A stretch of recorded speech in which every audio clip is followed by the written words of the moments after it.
Hello and welcome to Rabbit Hole Research. This is Chevy Cool Lady bringing you a cryptic tale of Ossuaries Chapels made of human bones. This is a continuation. If you have not seen Volume 1, you may want to go back and watch it. If you're new to the channel, I am so glad you finally made it. To my faithful tribe of cool people, I love you. Thanks for returning. Please take a moment now, my friends, to like and subscribe. We are building a wonderful community of truth seekers and idea sharers. Today we are dropping the next 10 in the top 40 ossuaries listed in Bone Houses by Meg. Number 11 is the Catacombs de Paris. The vast, legendary catacombs in Paris, France holds secrets and mysteries much stronger than stacked bones. In 2004, the Parisian police were assigned to do a training exercise under the Place de Chaillot. They entered into an uncharted part of the catacombs through a drain. They came upon a sign saying, "Building site, no access," and a bit further came upon a camera, a recording of barking dogs, a motion-activated camera fully operational, detecting all who passed by. Further in the tunnel was found a giant cinema screen, projector, a fully stocked bar and restaurant, chairs, and a handful of movies that ranged from dark classics to modern thrillers. The police were completely befuddled. When the police returned 3 days later, with experts from the French Board of Electricity, they found the cables cut with a note on the floor saying, "Do not try to find us." There are some 200 miles of tunnel believed to exist. They hold 6 to 7 million skeletal remains of former Parisians, we are told. The same old narrative, back in the 18th century, cemeteries became overpopulated. Cemeteries such as Les Innocents were so stuffed with corpses that many of the dead had improper burials, open graves, unearthed corpses, which led to the neighbors contracting infectious diseases. We are told that Les Innocents were not the only graveyard getting full.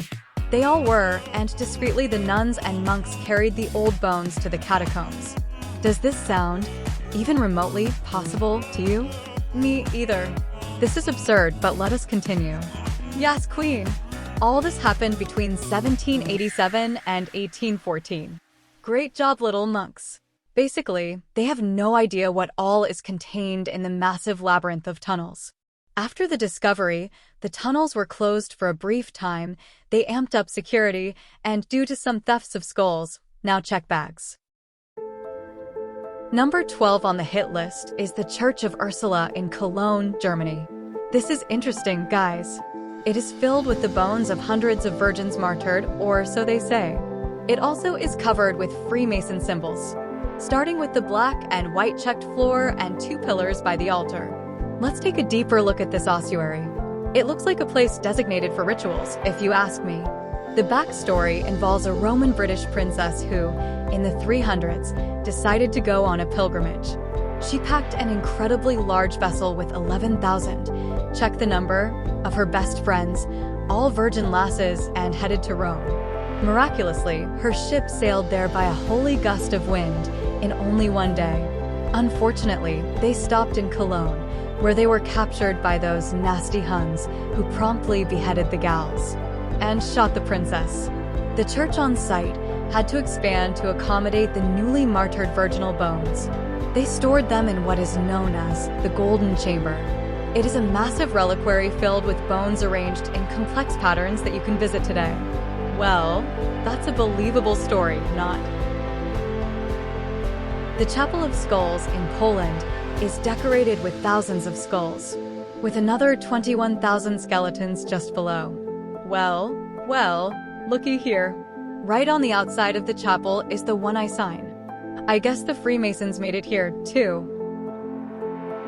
We are told that while America was struggling for independence, back in 1776, Poland was building up their body count, but for a different reason. The 30-Year War, the 7-Year War, and numerous clashes took their toll on the population and left a stockyard of bones. 2 local grave diggers went to the mass graves and began the process of bleaching the bones and setting the skulls aside for display. This includes skulls with bullet holes, syphilis Swiss cheese-looking skulls, and even a skull of a giant. Now it holds the skulls of the 2 grave diggers proudly presiding over the Chapel of Skulls. A trapdoor to the crypt reveals thousands of skeletons below.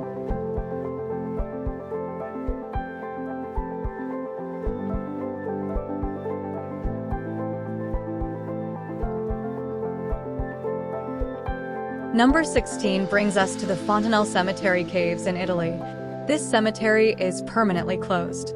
We are told that these skulls from the plague and World War II bombings are united in the fact that they are cared for by a cult. Here's some spice. What the heck, the place itself is reminiscent of an ancient temple. It looks very old to me, perhaps even built by another type of humanity. It reminds me of the tunnels of Malta, where the giants are considered to roam. The crypt began, as usual, the storage place for the graveyard overflow. Unlike a lot of the cemeteries, these skulls were lovingly cared for, named, then asked for the winning number for the lottery. The caves, we are told, began filling up in the year 1500, and the process continued through many wars, occupations, and famines. There may be as many as 150,000 dead resting there. Through Catholic tradition, this place was to be avoided at all costs. Over time, the haphazardly stacked bones, because of heavy flooding, washed out the bones and inundated the city with ones and skulls. We are told that in 1867, a Blessed Father began the job of sorting and stacking the dead with the help of volunteers. The workers began an unusual relationship with the deceased at this time. The anonymous skulls were named and petitioned for favors.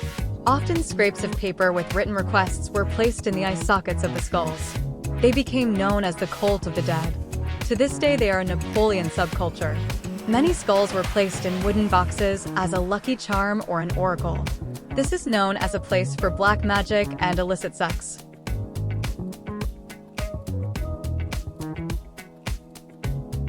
Number 17 is the tomb of Enrique Torres Belen, located in Lampa, Peru.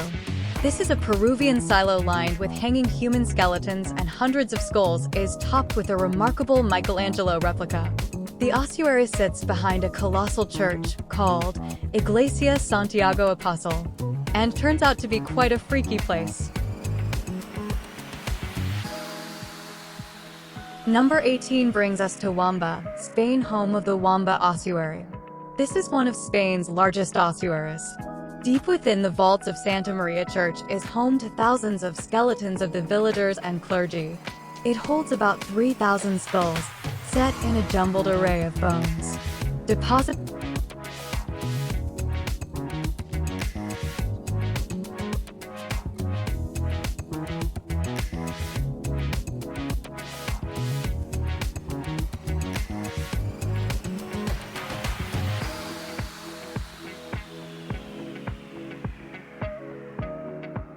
In our 19th ossuary, we will find the bones of over 40,000 humans, meticulously stacked in a tiny churchyard shed in Marville, France. The ossuary is close to an elaborate Gothic graveyard, but, alas, it became too full. The bones were dug up and stacked in the shed.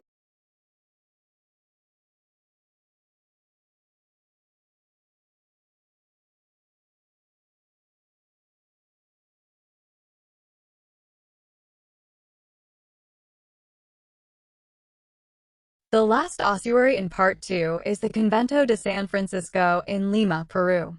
The remains of 70,000 people lie in the basement of a monastery here. The locals say they have whispering skulls lamenting their death and voicing stories of secrets and regrets. The ghostly procession is said to take place here, also. On certain moonless nights, the bones of the long-deceased monks reassemble. The spectral figures then proceed silently through the underground passages, reliving the ancient rituals. They say there is a lost treasure buried deep within the catacombs, containing a big booty of gold and jewels. Forgive the pun. The last rumor adding to the mystique is the story of a forbidden door. A sealed door deep within the catacombs. Supposedly, opening the